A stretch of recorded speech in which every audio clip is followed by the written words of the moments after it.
विषय ये है, वसाई विधानसभा जो है वो इलेक्शन जनरल की तरह अभी नहीं हो रहा है, क्योंकि वसाई विधानसभा में एक ही आमदार चुन के आ रहे हैं पिछले 25-30 सालों से। उन्होंने कितना डेवलपमेंट किया आप लोगों को मालूम है, क्या होना चाहिए, ये सभी बताने के लिए मैंने आज ये प्रेस मीटिंग रखा है। आपने नामांकन भरा है, आपका क्या विजन है और आपके क्या मुद्दे हैं, जनता में आप किस चीज को लेकर जाना चाहेंगे और किन मुद्दों पर आप अपनी बात रखना चाहेंगे? जो होना चाहिए वसाई वालों के लिए वो अभी तक नहीं हो पा रहा है। जैसे कि आप स्टार्ट करते हैं, हम वसाई में जो रहते हैं वो बॉम्बे जॉब करने के लिए जाते हैं, वो लोकल ट्रेन जो है वो वसाई से मेन जो ऑफिस टाइमिंग है वो 4 बजे से 10 बजे तक होता है। उसमें वसाई से लोकल ट्रेन छूटता है ओनली 8, 4 बजे से 10 बजे तक ओनली 8 लोकल ट्रेन छूटती है, जो कि वेरी एम्बारासिंग है। जो वही टाइम में विरार से 72 लोकल ट्रेन छूटती है। इतना पार्शियलिटी क्यों है? जो जबकि आप वसाई के आमदार बहुत सालों से रह रहे हो, इतना पार्शियलिटी होना नहीं चाहिए। मेरे वसाई करने क्या गलती किए थे जिनको ये सजा दिया जा रहा है? लेकिन ये विषय तो सांसद और क्योंकि रेलवे मंत्रालय जो है वो रेलवे मंत्रालय एज पर एज रेलवे मंत्रालय इज कंसर्न, लोकल ट्रेन जो होती है ना वो स्टेट गवर्नमेंट रिकमेंडेशन करती है। और अगर ऐसा भी समझ लो, विरार से 72 चलता है, वसाई से 8 चलता है, इसमें लोकल सेंट्रल मिनिस्ट्री का क्या हाथ हो सकता है? वसाई से ज्यादा बढ़ाया क्यों नहीं जा सकता है? दूसरा मेरा मुद्दा, आप अगर बोलते हो मेरा विजन के बारे में बोलते हो, मैंने डिटेल में मैनिफेस्टो बनाया है, इसमें आपको मिल जाएगा। मेनली एजुकेशन के लिए आप अगर वसाई विरार की वेबसाइट में जाएंगे तो टोटल जो स्कूल है, गवर्नमेंट की स्कूल है, वो 35 स्कूल है वसाई विरार शहर महानगर में। मेरे कंस्टिट्यूएंसी जो कि वसाई में है उसमें केवल 15 स्कूल है। वो स्कूल 10th तक है कि नहीं कंफर्म नहीं है, 7वीं कक्षा तक है कि 8वीं कक्षा तक है वो भी मालूम नहीं। शिक्षा जिसको हम राशन, सेंट्रल गवर्नमेंट राशन देती है, यानी वो बिलो पॉवर्टी लाइन है, उनको शिक्षा से वंचित क्यों किया जा रहा है? अगर उनको अफोर्डेबिलिटी नहीं होगा तो वो शिक्षा कहाँ से लेगा? प्राइवेट स्कूल कॉलेजेस से ले सकता है क्या?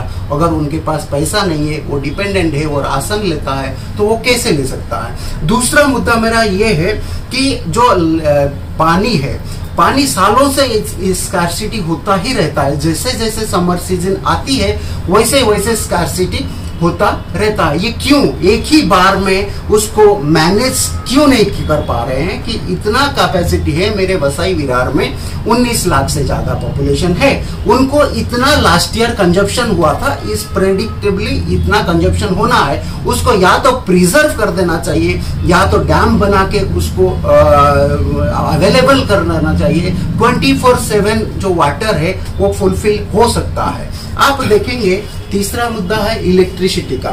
इलेक्ट्रिसिटी ये है कि इलेक्ट्रिसिटी बिल है, उसमें आप लोगों ने 16% टैक्स जोड़ के रखा है। आप इधर गरीब को, सबसे पिछड़े या तो नीचे रहने वाला इंसान की बात करते हो, और वो जब कंज्यूम करती है वो 16% टैक्स देती है। और ये यूनिट पर यूनिट अगर देखते हो तो 100 यूनिट के बाद ये 10 रुपया 29 पैसा हो जाता है, जबकि 100 यूनिट तक 4 रुपया 71 पैसा है। इतना हाइक क्यों है? ये इंसान के लिए, जो गरीब लोगों के लिए, ये कैसे मैनेज करेंगे? आप लाडली बहन योजना में तो पैसा 1500 दे देते हो, लेकिन इधर से आप छीन लेते हो, जीएसटी लगा के छीन लेते हो। वही देखोगे जीएसटी जबकि हेलीकॉप्टर में 5% है, लाइट बिल में 16% क्यों? ये सवाल गवर्नमेंट को पूछना चाहिए। और अगर है जिनका बिलो पॉवर्टी लाइन है उनको कम कुछ सब्सिडी दे रहे हो क्या? अगर नहीं दे रहे हो ये गलत है। चौथा आप देखेंगे ना, जॉब्स टू ऑल। जॉब एक बहुत बड़ा रिक्वायरमेंट है। एजुकेशन सिस्टम इतना घटिया कर दिया गया है, आपको जॉब मिलेगा नहीं वो इंस्टीट्यूट से अगर पास होके आओगे तो। और इतना घटिया इंस्टीट्यूट स्कूल सिस्टम गवर्नमेंट का देखेंगे, कुछ लोग चाइना के साथ अगर कंपेयर करेंगे एजुकेशन में, चाइना बेसिक चीजें ऊपर, फंडामेंटल चीजें के ऊपर, एजुकेशन के ऊपर बहुत सर्वे करके ये करता है। लेकिन हमारा कुछ यूनिवर्सिटी चकाचक कर दो और उसका फोटो लेके चला जाओ मीडिया में, और हम इतना किया है। लेकिन बेसिक जो एजुकेशन है मैं फ्री कर दूंगा।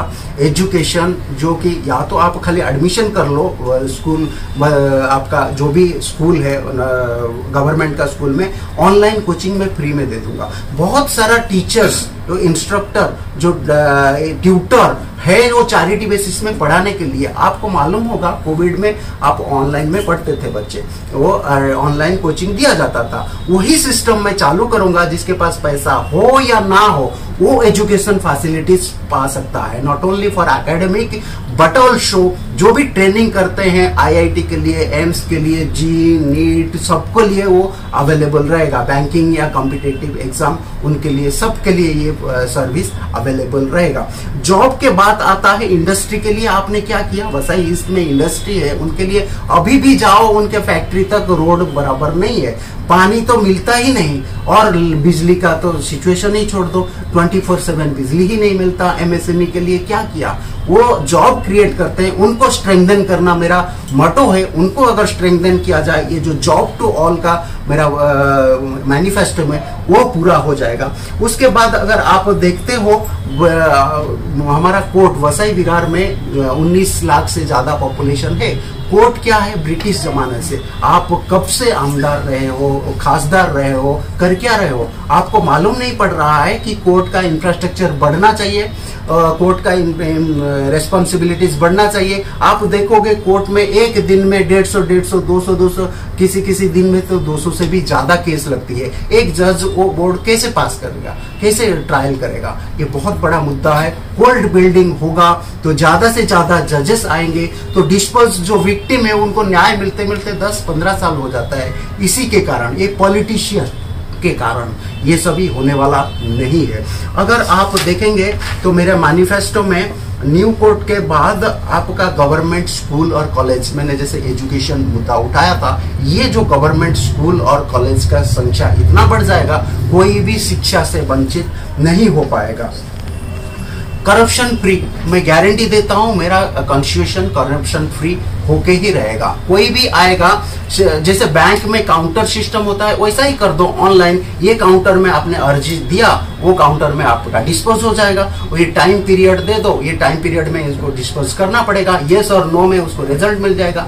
ये ब्राइब का मेन उद्देश्य ये सभी नहीं करना, ऑनलाइन करना ही नहीं चाहती है कोई भी सरकार, या तो ये करप्शन फ्री हो सकता है। आप सभी जगह सीसीटीवी कैमरा लगा दो और उनको अलाउ ही मत करो बाहर जाने का, तो करप्शन फ्री हो सकता है। पूरा रोड मैप हमारा तैयार है। अगर मेरा आप बोलते हो डिमांड एडवोकेट प्रोटेक्शन एक्ट के लिए मैंने ही लेटर लिखा था सीएम को, पीएम को, लॉ मिनिस्ट्री को, लेकिन वो एडवोकेट प्रोटेक्शन बिल पास नहीं हो पाया संसद में। उसी दौरान Maharashtra and Goa bar council ने एक ड्राफ्ट तैयार किया और महाराष्ट्र में ये देखने के लिए भेज दिया। उसमें हमने रिप्लाई दिया कि ये चेंजेस है, वो रेडी है, वो सांसद में असेंबली में पास हो सकता है, उसको कोई ध्यान नहीं देता है। मेरा एडवोकेट बंधु जो है वो इतना हरास हो रहे हैं, उनके ऊपर इतना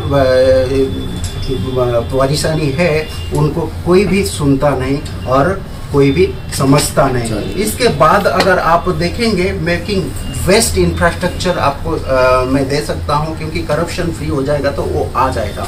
कोई बोलते हैं एमएलए का फंड कितना है, आप करोगे कैसा? एमएलए की फंड की जरूरत नहीं है, ये स्टेट का जो डेवलपमेंट का स्कीम है, स्टेट रिस्पॉन्सिबल है इसके लिए। एमएलए की फंड मैं अलाउ करूंगा या तो मैं खर्चा करूंगा, वैसा कुछ भी नहीं है। सब कुछ चाहे तो पॉलिटिशियन कर सकती है। उसके बाद provide loans to farmer empowerment और women empowerment is very much important, because 24 से 27% इज वुमेन। अगर उनको एम्पावर नहीं किया जाएगा, ये लाडली बहना की योजना की तरह 1500 दे देने से काम नहीं चलेगा। लाडली बहना योजना की तरह 1500 दे दिया उन्होंने, ये 46,000 करोड़ की डेफिसिटी बजट उसी प्रोजेक्ट में हो गया। ये पैसा आएगा कहां, सरकार को कुछ पता नहीं है।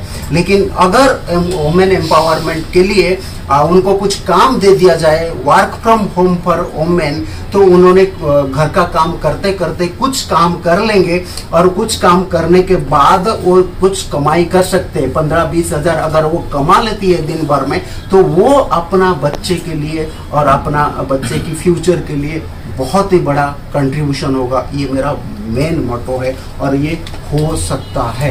आपने इतने सब आपका मैनिफेस्टो, आपका विजन दिखाया, बताया।